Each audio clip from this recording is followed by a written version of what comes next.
bank and nothing has been put in, that they don't care anything about your smile. Oh yeah. They want your numbers. They want your account number. You can go in there fussing if you got an account number, and if there's something that's in there that belongs to you, you can get it. Now, you may go to jail, but you can get it. Y'all don't hear what I'm saying. You can get it because it belongs to you. That's why you have to, when you're in the presence of God, that when you are in the house of God, you have to open yourself so God can make a deposit.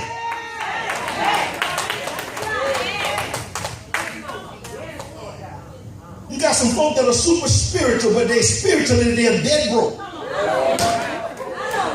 Y'all don't hear what I'm saying?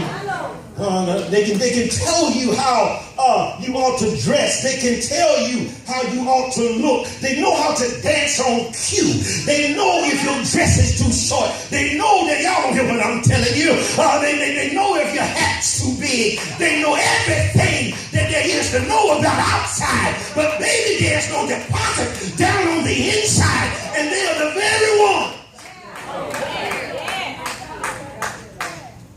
Here, the Apostle Paul, he comes back and tells them after he talks about the treasure, he said, now we trouble on every side. Isn't that a shocker? Some of y'all say, I could have wrote that, Pastor, because I know exactly what he's talking about. Trouble on every side, trouble from the left, trouble from the right. In other words, I'm surrounded by my enemy. How many of you know that if you are surrounded by your enemy, that can mess with your state of mind? And in messing with your state of mind, if you aren't careful, you will begin to focus on the enemy rather than the one that says rather than the greater he that is in you. The treasure, the greater treasure, the he that's in you. What you need to have in you is something that can come out of you. When your enemy starts to surround you, you need a word.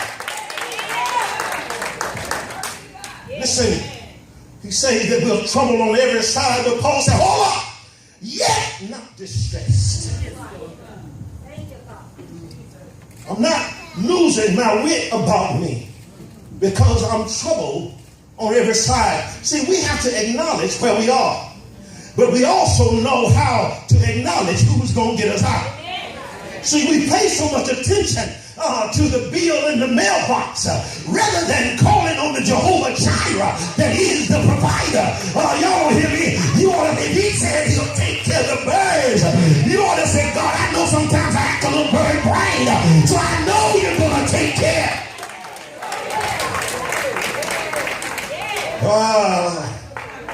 Listen, Paul goes on to say, he says that we're troubled on every side, yet not distressed. We are perplexed. Sometimes I do get a little confused about the circumstances, about the situations, about why it is that somebody that I thought wouldn't did turn on me. Sometimes that does perplex me. How is it that the one that I thought was patting me on the back was stabbing me in the back? That perplexes me. That boggles my mind. It snakes to my understanding. But what Paul comes back and says, don't let that take you out. When you have misplaced confidence, so many people fail when it comes down to friends because you overrank them. Now y'all will start preaching here. You can give them too much credit. You forget that they are human like you, and you don't leave room for them to make errors. Now you know you can mess up, but you don't leave room for them to mess up. And as soon as they do something that you don't like, you let that mess up your mind. You let it. I thought if anybody was right, they right. I thought if anybody could do it, they could do it. There ain't nobody no good. The devil is a liar. You got to keep your mind stayed on Jesus. He says that we are perplexed, but we are not in despair. I may come to the precipice, or I may come to the very edge of where it seems as if I'm about to go over the edge. But anytime I find myself on edge, I always find myself in him. You see, if I'm in him, the Bible says in him is where I live and I move See, God can let you go to the edge, but he won't let you fall. Some of y'all been teeter-tottering, but tell them God is on your side, and he will uphold you with the right hand of his righteousness.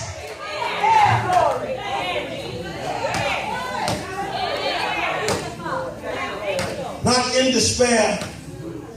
Don't get it twisted.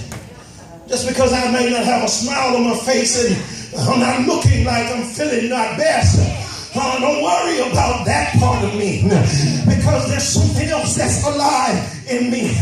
The kingdom of violence, the kingdom of God, it suffers violence. There's always something coming against those that are the children of God. If there is nothing that's never coming against you, baby, I need to check you to see whose side you on. Because if you are a child of God, the devil is going to launch an attack in your life. He's going to try to take you out. But I know a man, and I don't hear me today, I know a man from Galilee that's a little, he's on my side. Look at your neighbor and say, but God. But God. But God. Listen to this. Paul said we're persecuted, but we're not forsaken. We are cast down, but we are not destroyed. Paul said that you're going to get some bumps and some bruises. You're going to go through some hellacious times. You're going to be persecuted. Generally, persecution comes from when you haven't done anything to deserve what's being done to you. Usually, persecution comes that when the enemy has gotten his hordes together and they are giving you more lashes than what you deserve. It's kind of like with Jesus. The Bible says that he did no sin, and neither was there any gall found in his mouth. But they persecuted him anyway. Baby, let me tell you something. Don't you get depressed. Don't you hold your head down. The devil's going to always try to give you more lashes than what you deserve.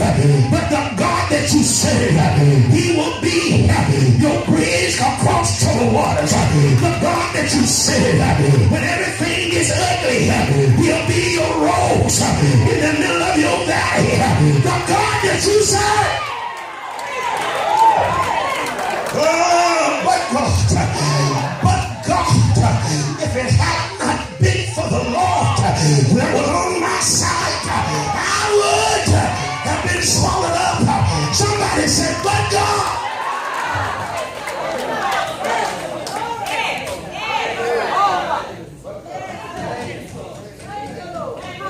Paul said, cast down. You know you've been down, and anybody that been down, if you weren't careful, depending on how bad the situation was that knocked you down, the thing that happened is that even the onlookers that were looking on your situation, that they had doubts as to whether or not you were going to get up. They had doubts as to whether or not you could come back from that blow that the enemy hit you with. They had doubts, but tell somebody it ain't over yet. It ain't over yet. Because I still can feel my hand in God's hand. That's what happened to Job. You'll find that with Job, Job was in trouble. He was in a bad fix. And Job said, when the devil went up before God, he came down and said, look at Job. He got all of these riches and everything going his way. But God, let me knock him down. Let me put my hands on him. God said, go ahead and touch him, but your soul can't destroy him. Tell somebody, as long as I'm not destroyed, I can come back from whatever. As long as I'm not destroyed, it makes no difference how deep I'm in. I can rise up above, because deep calleth unto deep. Tell somebody, but God.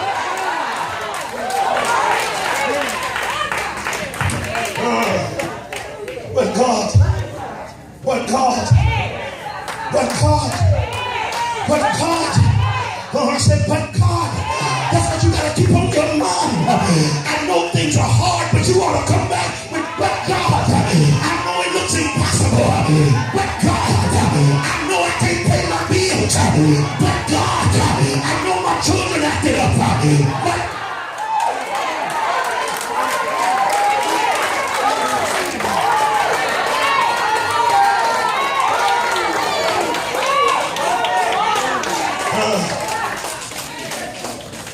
he said, always bearing about in the body the dying of the Lord Jesus.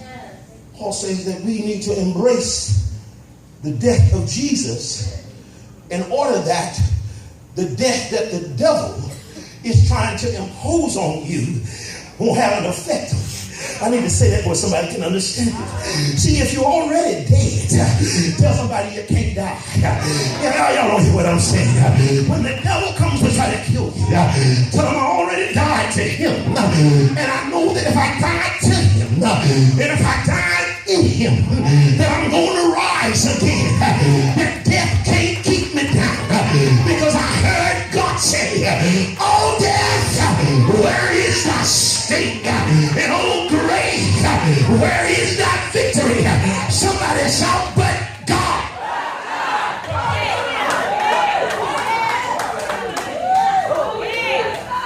Here, I found in our text that a man wanders on the scene by the name of Elijah. When Elijah comes on the scene, the Bible identifies him as being Elijah the Tishbite. His name means God is Lord. His name means Jehovah God. So God ushers him in, not telling us where he got his start in ministry, but we see him on a platform that he's speaking now to a nation. God is able to raise some of you up, and folks will wonder, where did you come from and how did you get your start? But tell them you're worried about the wrong thing. Don't worry about where I come from, but worry about who's walking in me. Don't worry about what it is that I might be dressed like, but worry about the words that God has to speak to you. But here is Elisha.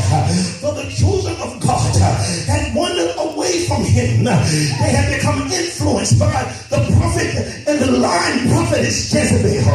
They was under the kingship of Ahab. Ahab married to Jezebel, and she had caused the people of God to receive error in their lives. But God sent a word by the prophet Elijah. We look at this mighty man of God. He had a word in him that when he told Ahab, he said, Ahab, I got a word for you that there won't be rain nor dew for 3.5 years. Wasn't that a mighty word? Somebody say, well, I can imagine Ahab and the other people listening is, well, we don't know nothing about him. And he's talking about no rain and no dew for 3.5 years. That's a laughing matter. It's never been that dry that long. But God confirmed his word. 3.5 years, no rain and no dew nearly. That was implemented by the words that came off the lips of the man of God. Look at your neighbor and tell him your words have power. Tell them your words can change things. Tell them your words they can do things in the heavenlies that are manifested in the earth. Tell them it's all about your words. Here we find again, after 3.5 years, now they're looking for this preacher. Now they need him to come back and undo what he has done. They need now that he got their attention because their crops are drying up. Their bank accounts are getting low. Their camels are getting repossessed. They got to go and let me preach. Things have gone wrong in the economy. Oh, help us, God, in this country. We still haven't reckoned with the fact that in order for us to get it, in order for us to be it, America can't be great if God ain't in it. Somebody ought to say, but God.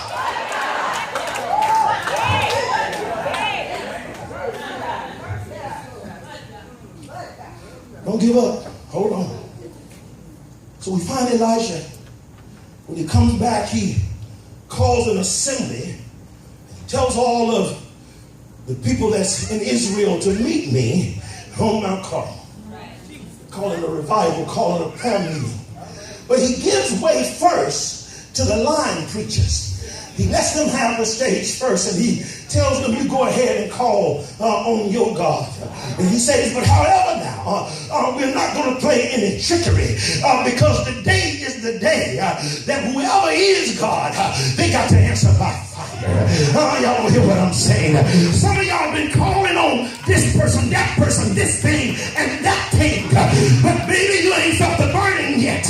You got to start calling, because the God that I serve, that when he comes in, he'll come in as a fire and he'll burn.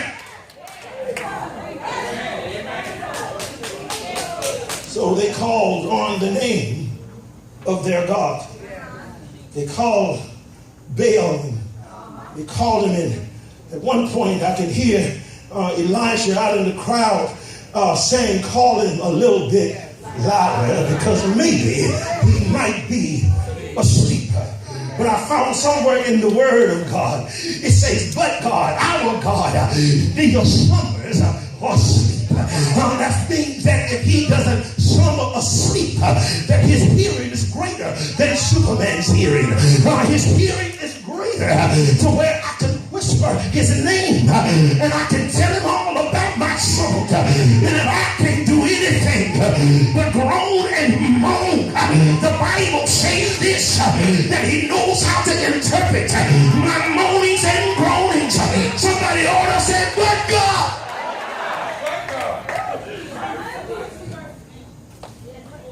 They called him.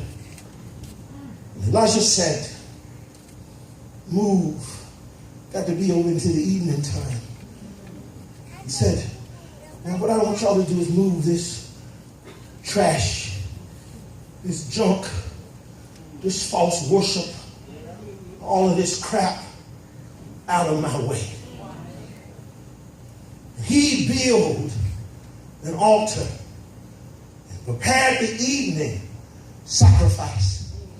See, I don't care if you're in the evening of your life. I don't care if your problem has lasted all day long. Tell somebody it ain't too late, but God.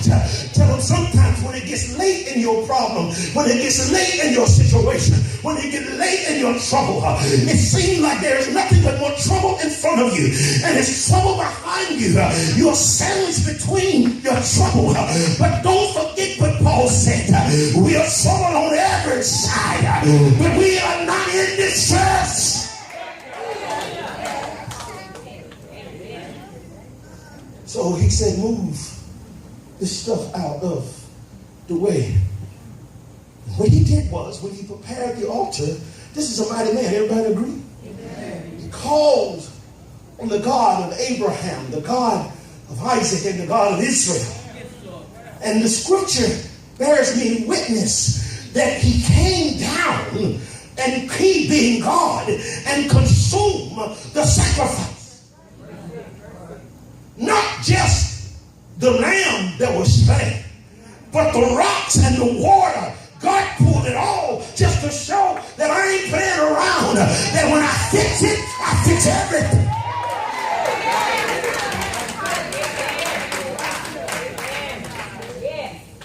All because, listen to me now, because you need to get this. All because Elisha was willing to open his mouth and to speak God's words back to him.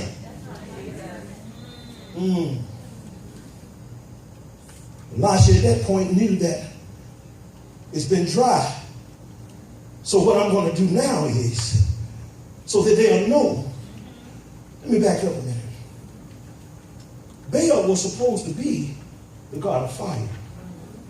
He was supposed to be the one that if anybody could come down and show up by fire, it should have been Baal, the sun god, the one that's able to set anything on fire. That's why you got folk that you got so much confidence in. Oh, you think that they can move heaven and earth, but they can't. You made the wrong thing your object of worship. Your object of worship. Don't let your husband, don't let your wife, don't let your boyfriend, don't let your car, don't let your house, don't let your job, don't let anything become your object of worship. Somebody said, but God. So here we have the man of God that has released his words, and the power that was in his words has now changed a nation and turned their hearts back to God, because he told them, he said that if God be God, then serve him. They said if Baal be God, then serve him. But he said that people answered him. They wouldn't open their mouth. They had lost their tongue. They had lost their way. That's when the enemy depresses you. That's when the enemy oppresses you. It's when you lose your spiritual tongue. When you lose your spiritual tongue. Life and death. Life and death. Life and death. Life and death. Life and death is in the power of the tongue. When you lose your spiritual tongue, you start repeating or agreeing with what the devil has said. You say, well, I didn't say nothing. That's the problem. Saying nothing is siding with the enemy. Oh, you didn't know that. You didn't know that if you didn't refuse to get saved, that you automatically on the devil's side. Oh, you didn't know that. You hadn't figured that out yet. You don't believe that when you see an old man or old woman that's being mutilated in the streets, and you walk by and say that it was none of my business, that you sided with the enemy against him because you did nothing. You didn't realize that, did you? Baby, good men, good women have to open their mouth.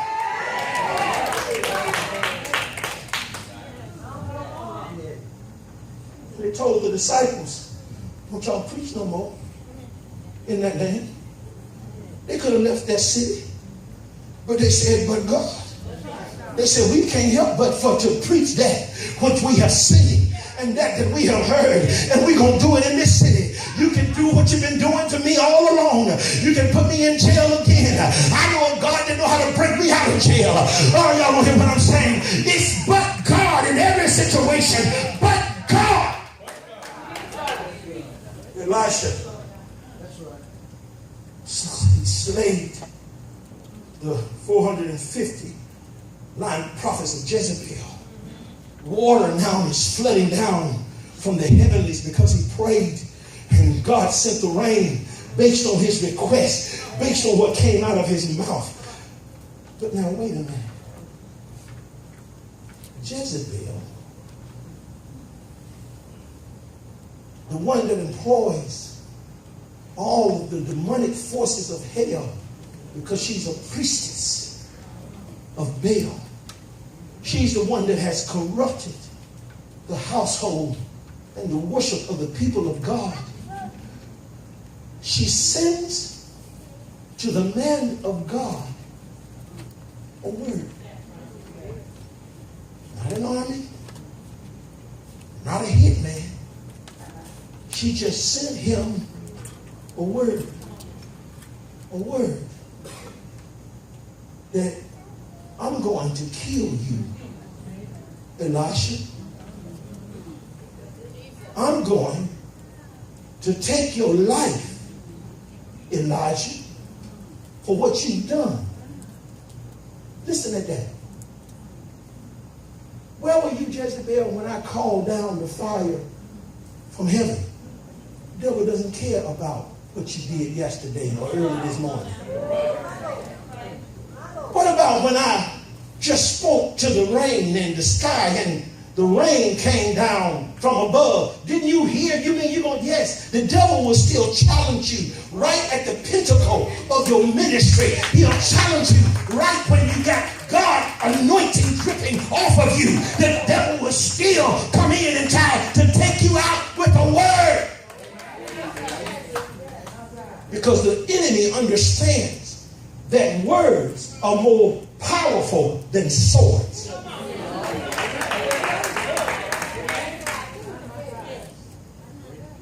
The devil has sold a lot of us on the lie. And we go around quoting it like it's a Bible verse. Sticks and stones may break my bones, but biggest lie ever been told. And because you think that, the devil knows that that's something that's been indoctrinated into you ever since you were a child. But baby, let me put it this way to you. Sticks and stones, they can break your bones, but words can kill you. Words can destroy you.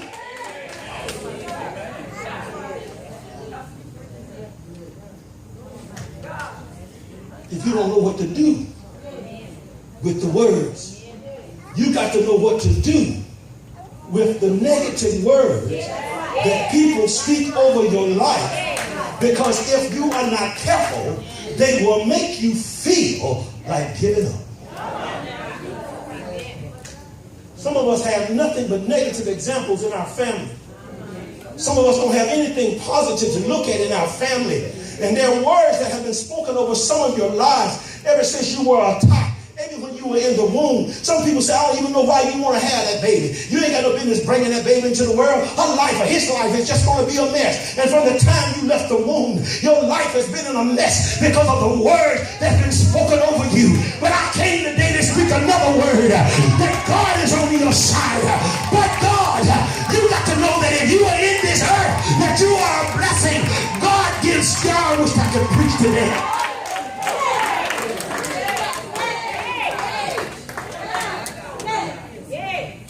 It could have been a messed up deed. It could have been a bad situation that caused you to be born. God don't care nothing about the deed, but God will bless the seed.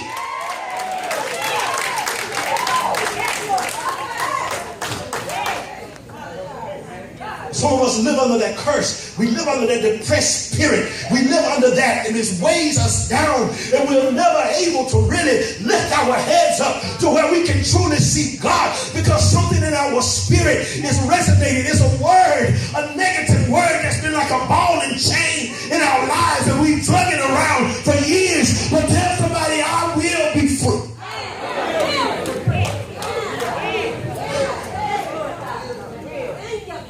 I'm almost done. Elisha, when he got the word from Jezebel, instead of him using his mouth, he started using his feet.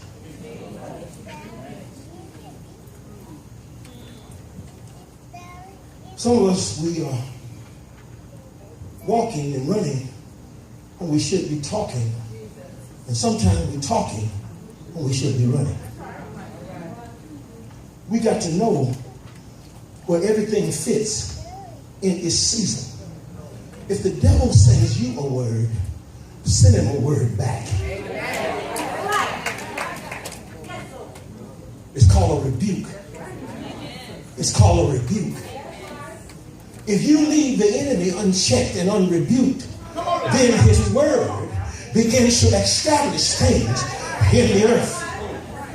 Have you ever had anybody, if you grew up in the country, people like to take what they call shortcuts. Some of y'all don't know nothing about that. In the country, if you live next door to somebody, and if it was closer to get to the road to cut through your yard, pretty soon they just walk right across your grass until they walk across and make a path to where no grass even grows there any longer, because they have figured out that they have laid ownership to what's really yours. But it's not theirs, but you hadn't said anything. But when you begin to open your mouth and tell them, look here, don't come through this yard anymore. I'm not going to put up a fence. My word is going to be my fence. Y'all ain't going to let me preach. You got to tell the devil, it's just like Job. Job didn't have a real fence around him, but he said you got a hedge around him. He got the word of God that surrounded his life.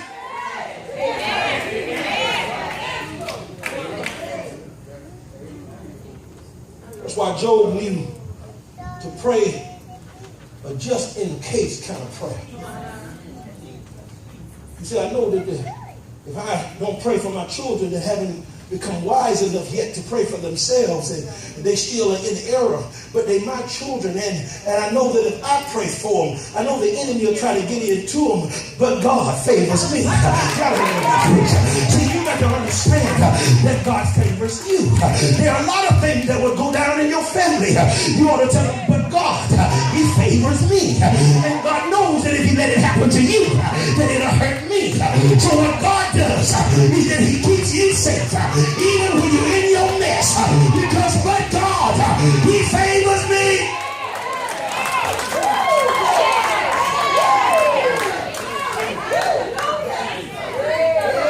So Elisha takes off running. When he gets a word, he just can you imagine? We don't need you to use your imagination. This man just called fire down. He just made it rain after 3.5 years. And it didn't take long for any of it to happen. And now he gets a message. I don't know if she texted him or emailed him or what. Don't the devil text some of y'all sometimes?